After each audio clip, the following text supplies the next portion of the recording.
if we looked at your background, you should have had a nervous breakdown and lost your mind. You should have given up by this point. You should have thrown in the towel on yourself already. You should have walked away by now. But there's something in your gut, in your heart, in your spirit, in your innermost being that said, hold on. That instinct, that still small voice is about to turn your life around. Regardless of the situation and circumstances, all the bad things happening around you, and what challenges you face now, you've got to believe in your heart of hearts that you can do it. It's going to be a dog fight. And if you're soft, you want to get out now. This is where you're like, I quit. Whatever you want, you got to be willing to accept whatever come with it. Like adversity is adversity, opposition is opposition, but it's not so much about the opposition and the adversity that we face as it is about the perspective that we have about the opposition and the adversity that we face. When you want something, don't expect everybody to say, oh, come on in, oh, you want this? Oh, great, we want to give this to you. You're such a nice person. You're doing it for your family, aren't you? Great. No, life isn't like that. No, many doors will be closed in your face. Many loans that you will want. And they'll say, no, you don't have enough collateral. You don't have enough credit. And most people will give up. But you've got to decide that I'm going to be fearless and I'm going to go all out. I'm going to be relentless. I don't care how many no's I encounter. I refuse to be denied. I challenge you to fight, to work, to not stop here, to believe so heavily in your aspirations that you too will not fear the word no, but instead you will choose to welcome it. And when you want it as bad as you want to breathe says, I'm willing to make any sacrifice. I'm willing to go through any pain. I'm willing to go through any suffering. I'm willing to go through whatever it takes. So when I get in there, I guarantee you at the end of it, I won't be the one that surrendered. So as we look at the future, we can decide that from this day forward, as I look at all the dimensions of my life, looking at myself mentally, emotionally, and spiritually, I'm going to do all I can do to develop me, to bring my talent out here, to make a contribution to life. But is it easy? No. Is it worth it? Yeah. Yes, your life is worth it. Our biggest challenge is to look at our own lives and ask the question, how am I holding myself back?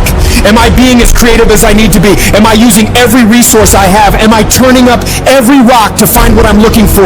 Am I being unstoppable? Am I being relentless? The only thing that holds you back is the thing between your two ears, your own mind. If you can increase your self-belief and see yourself doing better, you will. And the process is not supposed to be comfortable. So if it hurts, welcome to the big leagues. If you feel like you're under heat, praise God. If you feel like you're being pressured, praise God. But when God looks like he's pulling you back, eventually he's going to let you go. And the farther he pulls you back,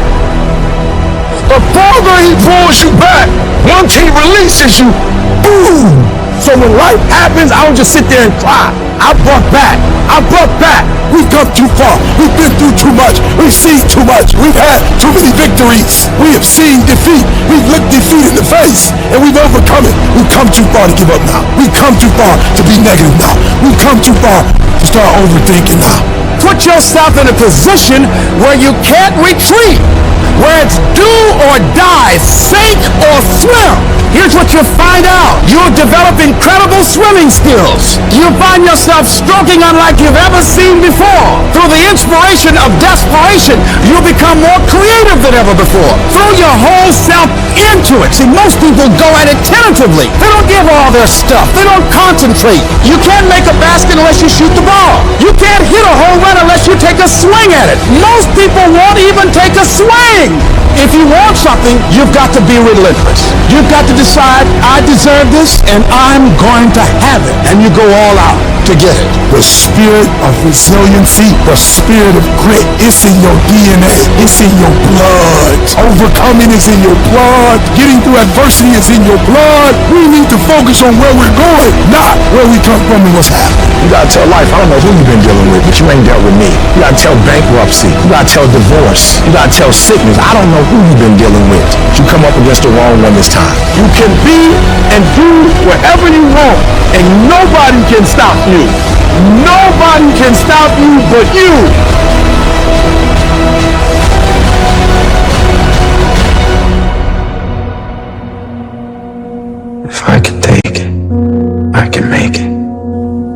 can take it. You can make it.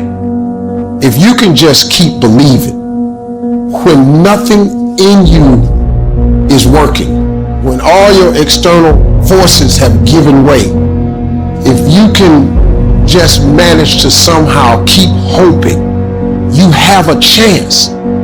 You just can't become hopeless. If you can just keep hope alive, you can make it. Because if you keep hoping, it is really faith. You just got to transpose it into I hope this happened to I believe this can happen. Life is like a grindstone. It can polish you or it can pulverize you, depending on how you position yourself. There's one side of pain that's the suffering and the discomfort side of pain. But then there's another side of pain that's called effort. It's called glory. It's called if you can find a way to push through pain, there's something greater on the other side of it. Do I just sit there and settle? No, I don't. I say enough's enough, man, and I'm going to make a change, and I'm going to keep going until I get it. You chase something that you believe you deserve until you get it. And it doesn't matter what happens to you. It doesn't matter how many times you get fired. It doesn't matter how many people don't believe in you. You just go until you get it. Say it and actually mean it. Look in the mirror every fucking day and say, yeah, I'm proud of you. I believe in you. You can do anything you want. You are powerful. You say if it's hard, then do it hard. I won't allow this to stop me. I don't have the option of easy. I don't have the option. And I don't think you do or any of us do. I'm going around trying to find a dream. That's a little dream that doesn't require much responsibility or not too stressful or won't be too much of a hassle. No. All you need to do to get out in the arena of life is to say, it's possible. In spite of the no's, yes, maybe this next call might do. It's possible. This next job interview, this might be the one. I can do this. Every day you wake up, you got to start with that vision. You're going to get up, you're going to get dressed, you're going to get out, and you're going to do what you've been called to do. And you're going to prove to everybody that tried to break you, everybody that tried to stop you, everybody that tried to kill your dream, you're going to prove all of them wrong. You've got to say yes. Yes to my dreams. Yes to me. Yes, I can. Doesn't matter how many failures I've made. Doesn't matter how many mistakes I've endured. Doesn't matter about what I've done. I can make it. You got to believe even if there's no reason to believe. When everything appears to be going wrong, you're working on your dreams, and somebody that you love and trust decides to walk out on you, you still got to believe. When you see those things that you've been working on crumble in your face, you still got to believe. When friends who should be a source of strength and encouragement, relatives who should be there to inspire you and motivate you and tell you you can't do it, you still got to believe. With no money in your pocket and many times more months left at the end of the month than after your money, you don't know how you're going to make it. You know your paycheck's gone before you get it. You still got to believe. I don't care what it takes. I don't care how many speeches I have to give, how many seminars I have to give. I know I ain't got the money. I know I don't have the education, but I ain't gonna let that stop me. I'm gonna do it. No matter what you're going through, as long as you still have breath in your body, as long as you're still alive, you're still in the game. Because anytime you wake up and you don't have a white chalk outline around your body, it's a great day. If I just stand long enough, I can pull this off. I can do it. I'm putting it out here. I'm not going to rest until I have it. It's necessary. I'm going to do it. It's on me. No one can make it happen for me. I get some help and assistance, but I know that it's on me. Will it be easy? No, it's going to be hard. But it doesn't matter what it costs. Because whatever you have to do, it's worth it because it's your life's purpose. And once you know that, it is done. It's possible you can live your dream. And if life's got you backed up, you can't quit. You can't give up. You can't stop. You fail a class, get back up and try again. You lose a job, get back up and try again. You put all your money in investment, get back and try again. If you start a business and it don't work, don't stop, don't quit. You will study as long as it takes. You won't go to sleep until you have the knowledge that it takes to do what you're able to do. If you do what is easy, your life will be hard. If you do what is easy, complain about your situation, your circumstances. Stand around and be a volunteer victim like everybody else. Surrender and give up on your dreams. Become depressed and bitter and angry. Anybody can do that. If you do what is easy, your life will be hard. But if you do what is hard, keep coming back again and again and again. Get up dressed every day, knowing some way, somehow, with a spirit of expectation, I can do this.